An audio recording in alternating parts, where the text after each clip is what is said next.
There are 5 proposals before Congress right now that could drastically impact your Social Security benefits. Whether that's changing the way customer service is handled in certain crisis situations, or even increasing your check. There are 3 different proposals right now that could lead to an increase for you, and we're going to go over all of that here today. But before we dive into those, I just want to hear from you really quick.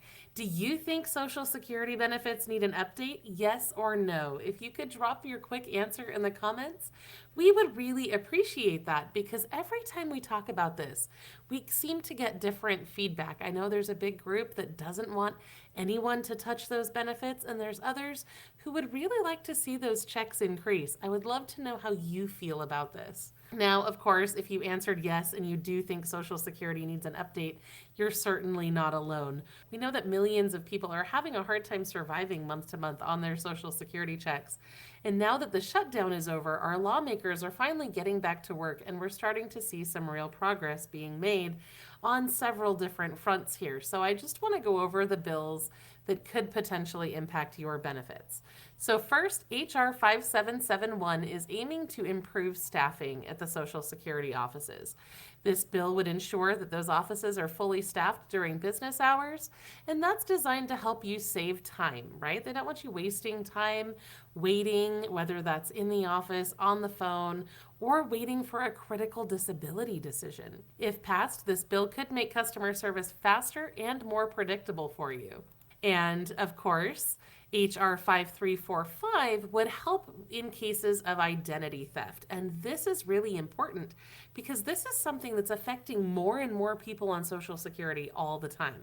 So this bill would create a single point of contact at Social Security for identity theft victims. So if you find yourself going through that horribly stressful event, you would have one person or one office to talk to instead of being bounced around between different departments.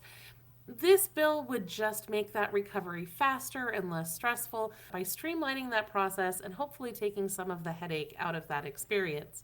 And this is actually really important because we're seeing more and more scams targeted specifically to Social Security users.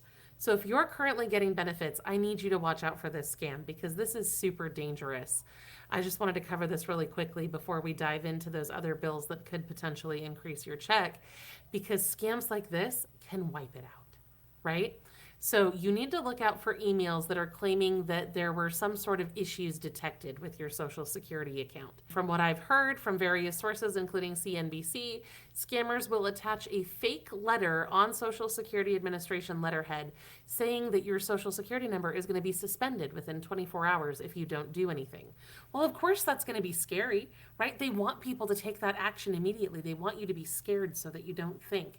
And in some of these emails, they're even threatening criminal prosecution to try to really amp up that pressure and get you to call or click or respond right away. You need to understand that the Social Security Administration will never send urgent threats or suspension alerts by email. That is not how it is set up to work. So if you receive one of those, always think scam first. Don't fall for it. Just ignore it. Or you can also report that scam at either FTC or the Office of the Inspector General as well if you need some sort of follow-up or if you want to try to take some action on that. So another bill that's currently before Congress is really exciting. This one is Senate Bill 3059, and it's all about boosting those COLAs for seniors. So we know that that COLA is your annual cost of living adjustment, right? That's the little bump you get at the end of every year that's supposed to help keep up with inflation. Now, we talked about this a little bit ago when the Social Security Administration announced the new COLA for 2026, how they base that on the CPIW report, which is a index that focuses more on the expenses that workers face. So this bill would make them use the CPIE report, which is a special cost of living index that's designed to track the expenses that older Americans, such as those on Social Security, actually face, because you tend to spend more on healthcare and things like that than your average worker does. So CPIE will have more expenses in there for healthcare or housing, which could result in bigger COLAs. And if this is passed, then this bill could change that COLA calculation for millions, and it could help boost those COLAs next year, which would be a really good thing to see, because I know that you guys are not getting enough in those annual boosts.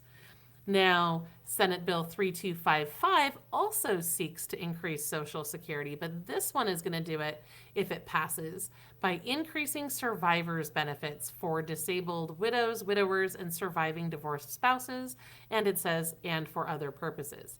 Now, this bill was only introduced on November 20th, so at the time that I'm recording this video for you, no additional details are available. They haven't even uploaded the legislative text yet, so I'm not able to do a deep dive and tell you what's going on here at this time, but if we see this bill advance, I will absolutely circle back in another video and let you know everything you need to know.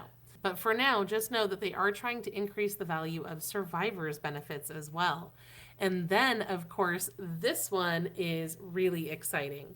Senate Bill 3078 is the Social Security Emergency Inflation Relief Act. And what this bill wants to do is add an extra $200 a month to your Social Security checks between January and July of 2026.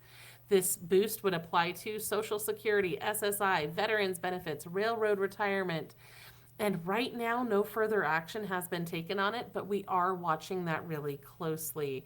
I'm really excited to see what happens with this. I know a lot of you would just be so very blessed by that extra help. Now, if you want to see any of these proposals come into effect, now is the time to call your elected lawmakers. You can go to congress.gov, you can enter your address to find your elected officials, and you can reach out to them either over the phone or by email or by sending them a letter if you would prefer. But if you make your voice heard, you're more likely to get to see action taken on those bills. And I know some of those are so important for so many of you. So I would love to see that come to pass for you. I'll be reaching out, and I hope that you reach out as well. So if you haven't already called Chapter, I would encourage you to do so. It's the easiest way to make sure that you are on the best Medicare plan for you, because they can look over all of your options, make sure your doctors and your medications are covered, and that you don't have any sneaky surprises coming up in the new year. Just listen to what Anne had to say over here. She wasn't sure how Medicare was going to be affected by all the changes, and her previous plan went out of network. So she reached out. She got to talk to Brandon at Chapter. He spent 2 hours on the phone making sure that all of the meds and visits were covered, and then he even called back the next day with more information to make sure that Anne was getting what she needed. She said that she regained her over-the-counter benefits, got better dental, and better vision, which is so awesome. We have received loads of feedback like this over the last couple of weeks. Now, I want to say we also have heard from a couple of people who say that they weren't able to reach their person at Chapter after the initial call. And if that happened to you, please send us an email at team@lowincomerelief.com and we will follow up with Chapter for you. But we need to make sure that we act quickly before that December 7th deadline so that you don't miss your chance to make changes during open enrollment. So either give them a call, or if you did give them a call and you had any sort of issue, send us an email and we'll follow up with them for you to kind of see what's going on there. Either way, thank you for watching. I hope you have a blessed day. Make sure you go check out our other video for more ways to save money and get free stuff.